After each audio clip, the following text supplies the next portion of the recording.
Alfa Romeo Giulia ile birlikte markanın doğduğu topraklar olan Milano'dayız. Bildiğiniz gibi Alfa Romeo son dönemde sadece Giulietta modeliyle boy gösteriyordu. Özlediğimiz, aradığımız o eski 156'lar, 159'lar uzunca bir süredir piyasada yoktu. Fakat geçtiğimiz sene Alfa Romeo bu Giulia modelini piyasaya sundu ve dikkatleri üzerine çekmeyi başardı.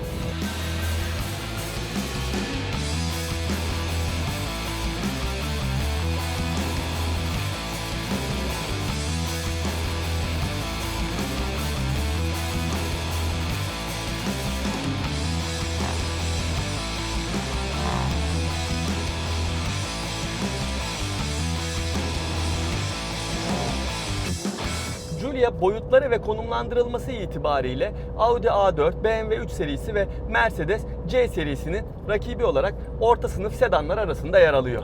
İtalyan otomobilleri denince biliyorsunuz tasarım çok önemli bir yere sahiptir. Alfa Romeo Giulia'da da kesinlikle bu durum göz ardı edilmemiş. Yani Giulia'ya dışarıdan baktığınız zaman sınıfındaki rakiplerden çok daha dinamik, çok daha dikkat çekici olduğunu görüyorsunuz. Tabi tasarım konusu subjektif, kimine güzel, kimine çirkin görünebilir ama bu aracın sınıfındaki rakiplere kıyasla daha dikkat çekici olduğu ortada. Tabi bu söylediklerim standart bir Giulia için geçerli. Şu an benim direksiyonunda oturduğum Quadrifoglio Verde modeli serinin en üstünde yer alıyor ve özellikle dış tasarımındaki aksesuarlarıyla çok sportif görünmeyi başarıyor.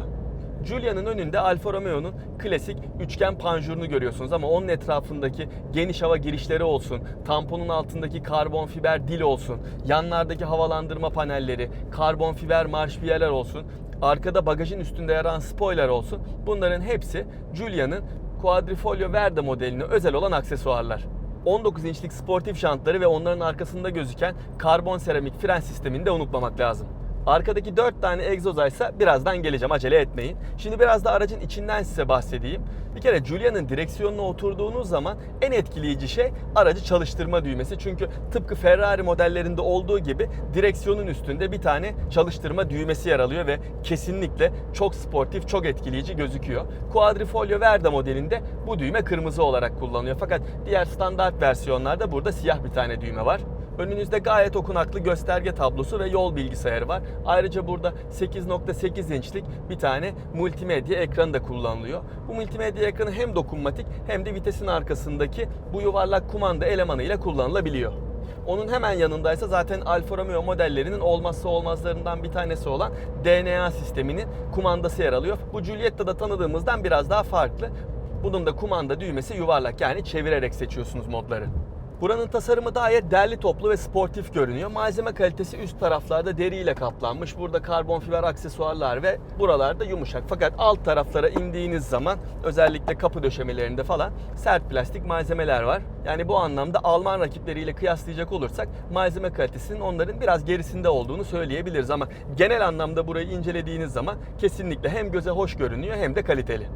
Küçük eşyalar için çok fazla yer yok. Burada vitesin önünde bir tane bardaklık ve onun yanında küçük bir alan var. Kol dayamaysa ona kıyasla nispeten daha büyük. Quadrifoglio Verde'ye özel olan ama yine de opsiyonel olarak satın alınabilen bu karbon fiber destekli koltuklar da sürücüyü çok iyi bir şekilde sarıyor ve kesinlikle tercih edilmesi gereken bir aksesuar bence. Özellikle ince yapısı neticesinde arkada daha geniş bir diz mesafesi olmasını sağlıyor.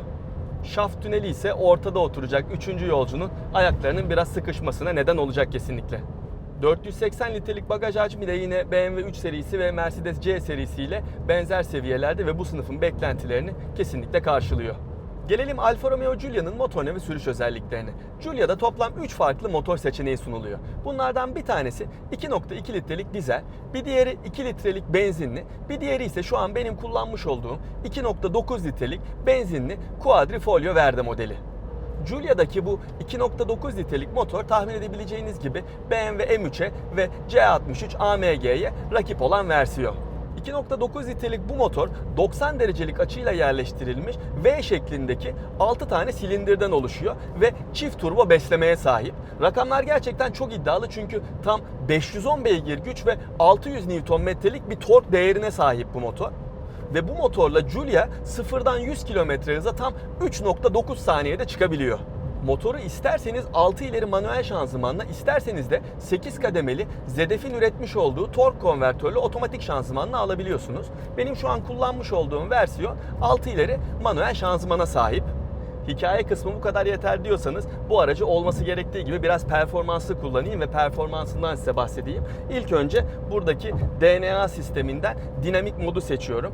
Bu araçta diğer Alfa Romeo'ları ek olarak süspansiyonların sertliğini de dinamiğe geçirseniz bile yumuşatma imkanınız var. Fakat ben şu anda otoyolda kullandığım için sert modda kullanmayı tercih ediyorum. Şu anda araç gerçekten sertleşmiş vaziyette. Bu üzerinden geçtiğim tırtıklarda bunu hissediyorum. Direksiyon da aynı şekilde öyle. Şu anda 6. viteste ilerliyordum 120 kilometre ile, fakat 3. vitese çekip hızlanmaya başladığım zaman şu anda 175 kilometreye çıkmış vaziyetteyiz. Şu an 4. vitesteyim ve 210 ile gidiyorum. 225, 230. İnanılmaz yani. Giulia'nın hızlanma performansı gerçekten beklentilerin çok ötesinde. Nasıl hızlandığını fark etmiyorsunuz bile. Manuel şanzımanın kullanımı ve geçişleri de çok iyi. Tam elinizin altında ve kemikli olan yapısıyla gerçekten sizi kışkırtacak şekilde geçiş özellikleri sunuyor. Bayıldım. İsterseniz aracı bir de race moduna alabiliyorsunuz. Bu esnalarda tabii elektronik stabilite programı da devreden çıkıyor ve en hırçın formuna kavuşuyor Giulia. Orta üst devirlerde o motorun sesi, arkadaki egzozun sesi hakikaten insanı kışkırtıyor.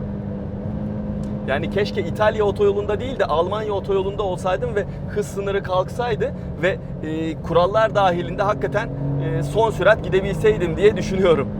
Süspansiyonlar sert ama kesinlikle bir rahatsızlık vermiyor. Özellikle bu tip otoyol kullanımında aracın hakikaten dinamik yapısıyla uyum içerisinde. Bu arada söylemeyi unuttum. Bu araç arkadan itişli. Yani o 510 beygir gücün tamamını arka tekerleklerine aktarıyor ve sizi hakikaten itiyor.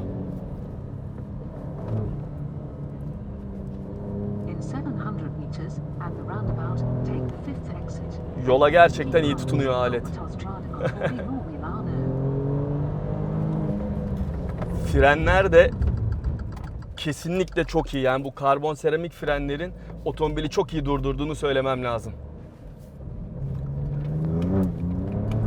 Giulia'nın arkadan itişli olduğunu söylemiş miydim? Söylemesem de şimdi anlıyorsunuz nasıl olduğunu. Müthiş. 510 beygir ve arkadan itiş. Müthiş bir keyif. Müthiş bir keyif. Müthiş. Yani hakikaten çok kontrollü araç.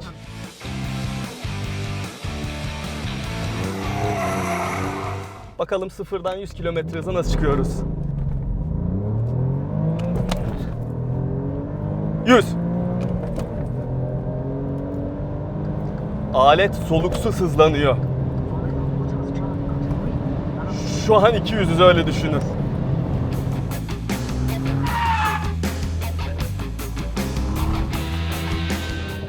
Ya hakikaten çok acayip hızlanıyor araba. Hiç fark etmiyorsunuz. Bakın 130'da gaza bastım. 170'e geldi. İnanın fark etmiyorsunuz. Sadece rüzgar sesi artmaya başlıyor. O esnada eğer bakarsanız göstergeye yüksek hızlara çıkmış olduğunuzu o anda anlıyorsunuz. Kaçıncı viteste olduğunuzun da önemi yok. Şu anda 6. vitesteyim. Yine 140 ile bastım. 180 oldu. Keşke biraz daha vakit olsaydı da virajlı dağ yollarında falan Giulia'nın dinamiklerini deneme fırsatım olsaydı, ama ne yazık ki yok. Bu kadarıyla yetinmek durumundayım, ama eğer İstanbul'da bu aracı test etme imkanım olursa kesinlikle piste gireceğimi ve orada dinamiklerini sonuna kadar zorlayacağımı da itiraf etmem lazım. Yakıt tüketimiyle ilgili bir şey sormayın çünkü en ufak bir fikrim yok. Alfa Romeo Giulia Quadrifoglio Verde ile alakalı söyleyecek çok daha fazla şey var biliyorum, ama inanın araçla çok kısa bir birlikteliğim oldu ve ancak bu kadarını tecrübe edebildim ve sizlerle paylaşıyorum. Eğer aklınıza takılan sorular varsa çekinmeyin, videonun altına yorum olarak bırakın. Elimden geldiğince cevaplayacağımı zaten biliyorsunuz. Yine de umarım sizler bu videoyu izlerken benim kullanırken keyif aldığım kadar keyif almışsınızdır. Çünkü bu videonun artık sonuna geldik ve bir sonraki videoda görüşmek üzere deme zamanı. Ama ben hala çok kısa bir yolum var ve orada bu araçla biraz daha keyif yapmaya devam ediyorum. Görüşmek üzere.